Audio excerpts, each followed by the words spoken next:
Hello दोस्तों, मैं प्रदीप सिंह एक बार फिर से आप लोगों का ट्रिपल पी नॉलेज चैनल में बहुत बहुत स्वागत करता हूं। दोस्तों, आज का जो मैटर है वो रियलिटी में बहुत ही लाजवाब है, बहुत ही फनी है। दोस्तों, इस कहानी को हमारे उत्तर भारत में बहुत ही ज़्यादा सुनाया और गाया जाता है। हाँ दोस्तों, इस कहानी को यहाँ तक कि गाने में पिरो करके लोग गाते हैं और लोगों को सुनाते हैं। दोस्तों, ये कहानी है भगवान श्री कृष्ण की और अर्जुन की, कि भगवान श्री कृष्ण ने एक बार अर्जुन को सुई के छेद में हाथी फंसे हुए दिखाया था। और इसके ऊपर बहुत ही लंबी स्टोरी है जो आपको सुनाऊंगा, और इसमें बहुत ही ऐसी जानकारियां छुपी हैं जो आपको मिलने वाली है। लेकिन दोस्तों, स्टोरी शुरू करने से पहले अगर आपने अभी तक मेरा चैनल सब्सक्राइब नहीं किया है तो प्लीज चैनल को सब्सक्राइब करिए, उस बेल आइकन को दबाइए और हाँ, लाइक करना नहीं भूलिएगा। तो आइए शुरू करते हैं।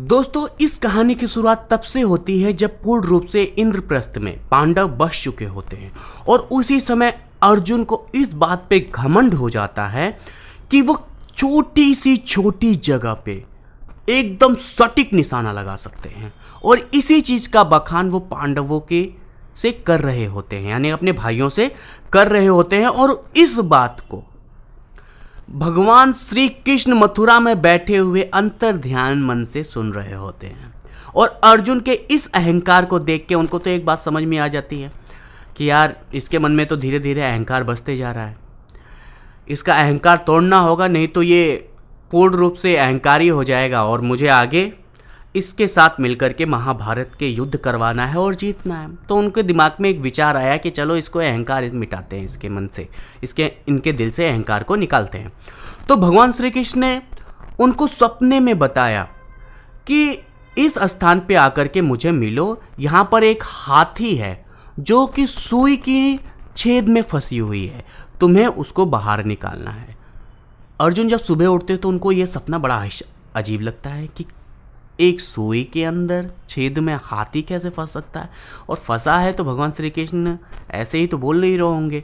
चलिए मिल के आते हैं भगवान श्री कृष्ण से, और वो जाते हैं भगवान श्री कृष्ण से मिलने। भगवान श्री कृष्ण जहाँ उनको बुलाए होते वहीं पर पहले से ही उपस्थित होते हैं।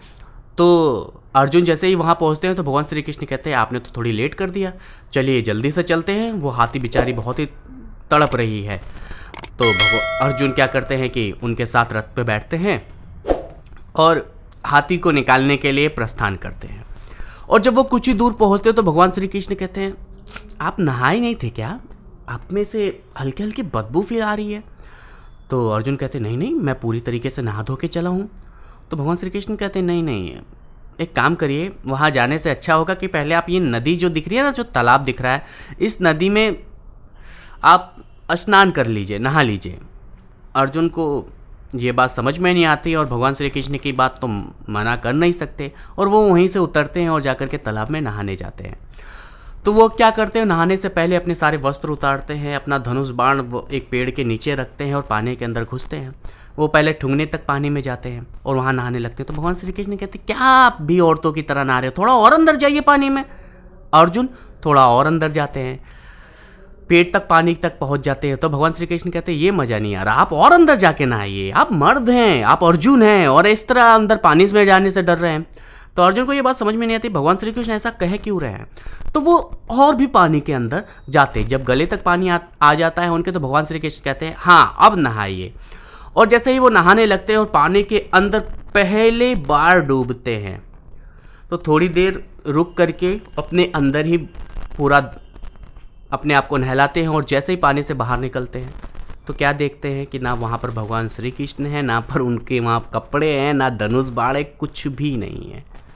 और फिर अपने आप को देखते हैं तो और भी आश्चर्यचकित हो जाते हैं कि वो पूर्ण रूप से चेंज हो चुके थे स्त्री में, यानी कि वो पूर्ण रूप से पानी के अंदर डूबते ही स्त्री बन जाते हैं और अर्धनग्न वहां पर उपस्थित होते हैं। और अब उनको ये बात समझ में नहीं आती, आ रहे मैं तो अर्जुन होकर के महिला बन गया और भगवान श्री कृष्ण गायब, कपड़ा गायब है, मैं करूँ तो करूँ क्या, ऐसे ही अग्नग्न कैसे बाहर निकल सकता हूँ।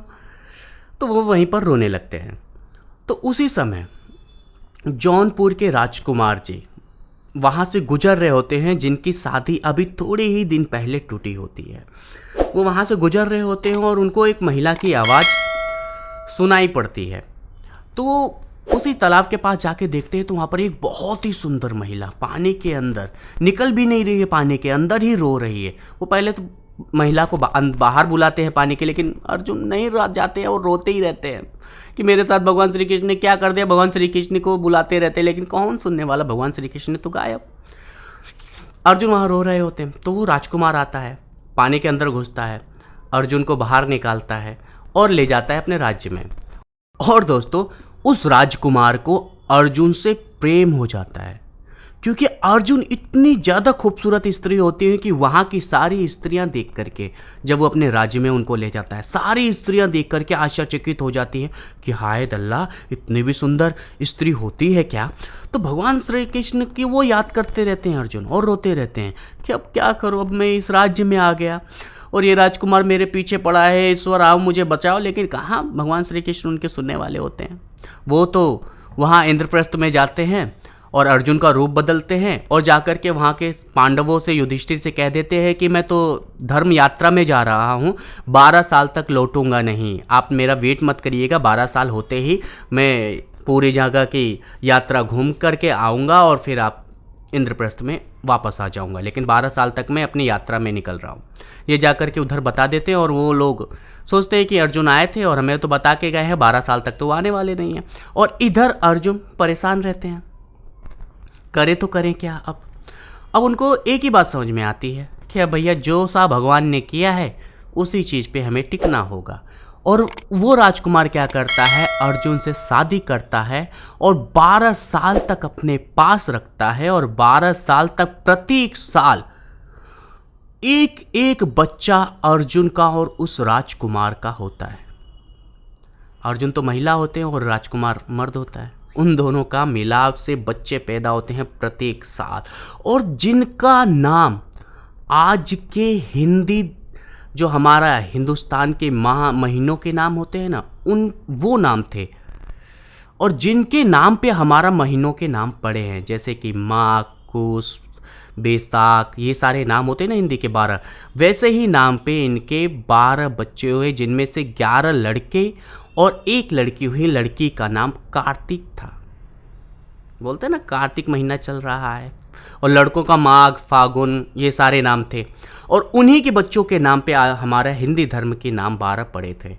जब 12 साल बीत गए तो इधर एक रात को अर्जुन सोए होते हैं, भगवान श्री कृष्ण उनके सपने में आते हैं, कहते हैं भैया आपने देख लिया सुई के नोक में हाथी को फंसे हुए, सुई के छेद में हाथी को फंसे हुए, तो देख लिया हो तो एक काम करिए, जल्दी से आ जाइए, उसी तालाब में पूरा डुबकी लगाइएगा और आपका वही तीर, धनुष और सब चीज़ वहीं उपस्थित है, जाकर के ले लीजिएगा। अर्जुन वहाँ तुरंत उठते हैं, सपने में जैसे भगवान श्री कृष्ण आते हैं, वो दौड़ करके उस तालाब में जाते हैं। जैसे पानी के अंदर घुसते हैं और निकलते तो देखते हैं कि भगवान श्री कृष्ण सामने खड़े हैं और उनका गांडीव और कपड़े वहीं पड़े हैं। वो तुरंत निकलते हैं, भगवान श्री कृष्ण के चरणों में गिर जाते हैं, कहते हैं भगवान मैं समझ गया आपने मेरे साथ ऐसा खेल क्यों खेला, मेरे अंदर घमंड आ गया था, मैं समझ सकता हूँ, लेकिन आपने मेरा घमंड दूर कर दिया ईश्वर।